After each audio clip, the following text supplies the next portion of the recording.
மதியம் லஞ்சு பூண்டடிச்ச சாதம், பாகற்காயும் வெள்ளை சன்னா வச்ச இது பிட்லே, தயிர் சாதத்துக்கு நெல்லிக்காய் தொட்டுக்கிறதுக்கு, பருப்பு சாதத்துக்கு பருப்பு சிந்து பருப்பு, கேப்சிகம் குடமிளகா கறி, தயிர் உரப்பத்தினது, பாகற்காய் கொத்துக்கடலை இது பருப்பு எல்லாத்தையும் குக்கரில் வேக வச்சுட்டேன். புளித்தண்ணியை கரைச்சுன்ட்டேன். புளித்தண்ணியை கொதிக்க வச்சுட்டு அது நல்லா கொதிச்ச உடனே உப்பு போட்டுட்டு அதுக்கப்புறம் நம்ம வேக வச்ச அந்த பாகற்காய் சோளே அதெல்லாம் போட்டு கொதிக்க வச்சுட்டு கறிப்பொடி இருந்தது அதோட கொஞ்சம் தேங்காய் போட்டுட்டு அரைச்சி விட்டுட்டேன்.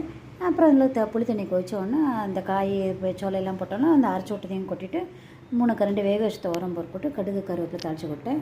இதை ரெடியாக எடுத்து பிட்லே பாகற்காய் பிட்லே கேப்சிகம் குடமிளகா கறி நறுக்கிட்டு கட் பண்ணிவிட்டு கடுகு உளுத்தம் பருப்பு கடலப்பருப்பு எண்ணெயில் தாளித்து போட்டுட்டு கேப்சிகம் போட்டு தண்ணி தெளிச்சுட்டு அப்புறம் உப்பு காரப்பொடி கறிப்பொடி தேங்காய் போட்டுட்டு வதக்கியாச்சு.